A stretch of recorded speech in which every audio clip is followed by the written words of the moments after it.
Welcome to me Tirupati అమ్మాయి కల్పన సురేష్. ఎలా ఉన్నారు ఫ్రెండ్స్? బాగున్నారా? నేను బాగున్నాను. మీరందరూ బాగుండాలని మనస్ఫూర్తిగా కోరుకుంటూ ఈరోజు వీడియోలోకి వెళ్ళిపోదాం. దానికన్నా ముందు కొత్తగా నా ఛానల్ చూసేవాళ్ళు సబ్స్క్రైబ్ చేయండి. పక్కనే బెల్ సింబల్ ఉంటుంది, అలాని క్లిక్ చేయండి. నేను పెట్టే ప్రతి వీడియో మీకు నోటిఫికేషన్ వస్తుంది. మన ఛానల్లో ఈరోజు ఏమిటంటే ఎమ్మి రొయ్యల పులావ్ ఎలా చేసుకోవాలి. రొయ్యల పులావ్ అనొచ్చు, బిర్యానీ అనొచ్చు, మీకు ఇష్టం వచ్చిన పేరు అయితే పెట్టుకునేయండి. దీనికోసం అయితే 1 kg రొయ్యలు తీసుకుంటే అవి ఒలిచితే 1/2 kg రొయ్యలు అయితే అయినాయి. దాంట్లో ఫస్ట్ మనము అల్లం వెల్లుల్లి పేస్ట్ అంటే శుభ్రంగా కడుక్కొని దానిపైన నల్లగా ఉంటుంది అదంతా తీసేసి, ఆ తర్వాత అల్లం వెల్లుల్లి పేస్టు, కొంచెం పసుపు, కొంచెం కారం, కొంచెం ధనియాల పొడి, కొంచెం ఉప్పు, సాల్ట్ వేసుకోవాలి. ఇది వేసుకొని బాగా కలుపుకొని పక్కన పెట్టుకునేద్దాం.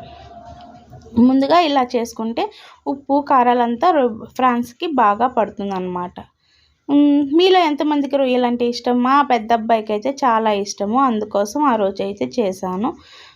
సరే, ఇదిగో మ్యాగ్నేట్ చేసేసాను కదండి, దీనైతే పక్కన పెట్టుకునేద్దాం. ఇప్పుడైతే బిర్యానీ ప్రాసెస్లోకి వెళ్ళిపోదాం. అది కనీసం 1/2 అవర్ పెట్టుకుంటే చాలండి. టైం ఉంటే ఇంకా ఎక్కువసేపు కూడా పెట్టుకోండి. ఇప్పుడు బిర్యానీ గున్నాం అయితే పెట్టుకునేసాను. ఎప్పుడు బిర్యానీ చేసినా వెడల్పుగా ఉండే దాంట్లో చేసుకుంటే మెతుకులు అనేది విరగకుండా ఉంటాయన్నమాట. ఇప్పుడు దాంట్లో నెయ్యి ఒక 2 స్పూన్స్ ఆయిల్ అయితే వేస్తున్నాను. మీరు నెయ్యిలో చేసుకోవాలంటే నెయ్యిలో కూడా చేసుకోవచ్చు. నెయ్యి ఇష్టం లేని వాళ్ళు ఆయిల్లో అయితే కూడా చేసుకోవచ్చు. ఇప్పుడు అది వేడెక్కినాక ఆయిల్ పట్ట, లవంగం, జాపత్రి, మరాఠీ మొగ్గ, అనాస పువ్వు, బిర్యానీ ఆకు, ఏలకలు, మిరియాలు, జీలకర్ర, ఇవన్నీ సాజీరా, ఓకే, ఇవన్నీ వేసుకొని దోరగా వేయించుకున్నాక పచ్చిమిర్చి, ఆనియన్స్ అయితే వేసుకోవాలండి. ఇవి కూడా బాగా గోల్డెన్ కలర్ వచ్చేంత వరకు ఫ్రై చేసుకోవాలి ఆనియన్స్, అప్పుడే బాగుంటుంది బిర్యానీ అనేది. మీరు ఫ్రైడ్ ఆనియన్స్ ఉన్నా కూడా వేసుకోండి, బాగానే ఉంటాయి. ఇప్పుడు చూసారా ఆనియన్స్ మగ్గింది కదా, ఇప్పుడు అల్లం వెల్లుల్లి పేస్ట్ అయితే వేసుకోవాలి. మనం ఆల్రెడీ రొయ్యల్లో కొంచెం వేసాం కాబట్టి ఇప్పుడు రైస్కి తగినంత వేసుకోను. నేనైతే 1.5 స్పూన్ అయితే వేసాను. అది పచ్చివాసన పోయేంత వరకు ఒక 2-3 నిమిషాలు వేయించినాక ఇప్పుడు వచ్చి కరివేపాకు, కొత్తిమీర, పుదీనా 3 కలిపి వేసేస్తున్నానండి. దీన్ని కూడా కొంచెం బాగా ఫ్రై చేసుకోవాలి. నేను చేసే వంటలన్నీ కొంచెం సింపుల్గా చాలా టేస్టీగా కూడా ఉంటాయండి, ఒకసారి ట్రై చేయండి. తర్వాత టమోటాలు వేస్తున్నాను. ఒక 3 టమోటాలు అయితే తీసుకున్నాను. ఆనియన్ అయితే 2 ఆనియన్స్ అయితే తీసుకున్నాను. ఇవి బాగా వేగినాయి చూసారా, ఆయిల్లో బాగా ఫ్రై అయినాక ఇప్పుడు మనము మ్యాగ్నేట్ చేసుకున్న రొయ్యలు అయితే వేసుకోండి. అవి కూడా బాగా పచ్చి వాసన పోయేంత వరకు ఫ్రై చేయాలి. ఇప్పుడు వేయించేటప్పుడే రొయ్యల్లో నుంచి వాటర్ వస్తుందండి. వాటర్ వచ్చి అది ఇంకిపోయేంత వరకు బాగా ఫ్రై చేసుకోవాలి. మనం ఎటువంటి వాటర్ అయితే ఇప్పుడు పోయకూడదు, నీచు వాసన వస్తుంది. కాబట్టి మీరు తనిగా కూడా ఫ్రై చేసుకొని కూడా రొయ్యలు దీంట్లో వేసుకోవచ్చు. నేను కాసేపు మూత అయితే పెట్టేశాను. చూసారా, రొయ్యల్లో నుంచి వాటర్ వచ్చింది. ఆ ఆవిరికి కెమెరాకి సరిగ్గా కనిపించలేదండి, అయినా కానీ నేను చెప్తున్నాను కదా, ఇలా ఫాలో అయిపోండి.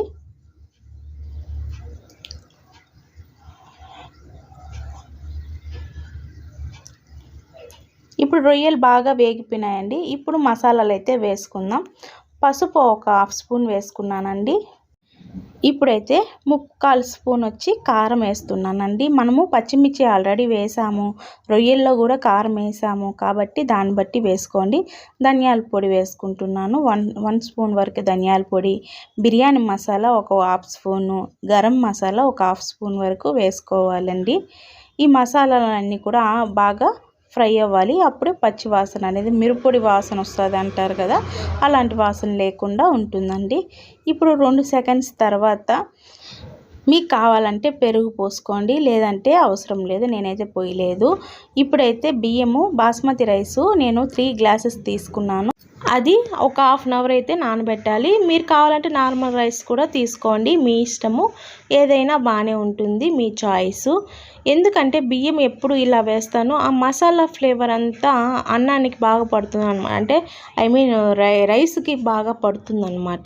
కాబట్టి నీళ్ళంతా వంపేసి వేస్తున్నాను.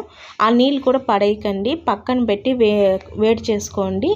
ఎప్పుడైనా బాస్మతి రైస్లో వాటరు కింద పోయకండి, నానబెట్టిన వాటర్ వాటరు, ఎందుకంటే అది మంచి ఫ్లేవర్ ఉంటుంది కాబట్టి కింద అయితే పోయకండి, అవి వేడి చేసుకోండి. ఇప్పుడు ఈ బియ్యం అంతా వేసేసి 2 నిమిషాల తర్వాత ఇట్లా ఫ్రై చేసుకుంటాను ఆ బియ్యం కూడా. ఇప్పుడు హాట్ వాటర్ అయితే పోస్తున్నా, 1 గ్లాస్కి 1.5 గ్లాస్ చొప్పున అయితే పోస్తున్నా. ఇది బాస్మతి రైస్ కాబట్టి 1.5 చొప్పున పోసాను. మీరు మామూలు రైస్ తీసుకుంటే 1 గ్లాస్కి 2 గ్లాసుల చొప్పున అయితే వాటర్ అయితే పోయండి. పోసి బాగా ఒకసారి కలిపి ఇప్పుడైతే ఉప్పు వేసుకోండి. ఉప్పు చూసి వేసుకోండి. ఉప్పు మనము అది టేస్ట్ చేసినప్పుడు కొంచెం ఉప్పు కసింగా ఉంటేనే అప్పుడు రైస్కి సరిపోతుంది అన్నమాట. ఇప్పుడైతే నేను టేస్ట్ చూస్తున్నాను ఉప్పు సరిపోయిందా లేదా అనేది. కొంచెం తగ్గినట్టుంది, అందుకే మళ్ళీ సాల్ట్ వేస్తున్నాను. సాల్టే వేసాను. ఇంకా దీని మీద మూత గట్టిగా పెట్టేవాళ్ళండి, ఆవిరిపోకుండా. దాని మీద మళ్ళీ బరువుగా ఏదైనా వాటర్ ఉన్నా ఏదైనా ఉన్నా పెట్టేయండి. రోలు ఉంటే మీ దగ్గర చిన్న రోలు అది కూడా పెట్టేయండి. పెట్టేసి కొంచెంసేపు అలానే వదిలేయండి. ఒకసారి మధ్యలో మాటికి కలుపుకోండి. ఒక 10 నిమిషాల తర్వాత మూత తీసి ఈ విధంగా కలుపుకుంటే అప్పుడు రైసు కిందది పైకి అంతా బాగా కలిపినామనుకో ఈవెన్గా ఉడుకుతుంది అన్నమాట.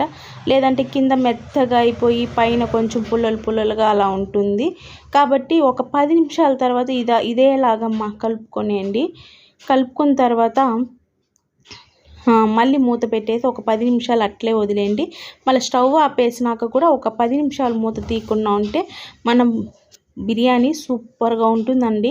ఎప్పుడు ఏ బిర్యానీ చేసినా ఇది ఫాలో అవ్వండి. ఒక 20 నిమిషాలు ఉడకాల్సింది 10 నిమిషాలు మీడియం ఫ్లేమ్లో, 10 నిమిషాలు హై ఫ్లేమ్లో, 10 నిమిషాలు అలానే ఆవిరికి ఉడకాలి. అప్పుడే బిర్యానీ అనేది పలుకులుగా ఉంటుందండి. చూసారా మన బిర్యానీ ఎంత ఎమ్మీగా ఉందో, చూడడానికే కాదు తినడానికి కూడా సూపర్గా ఉందండి. ఈ వీడియో కానీ మీకు నచ్చినట్లయితే ప్లీజ్ లైక్ చేయండి, ఒకసారి ట్రై చేయండి.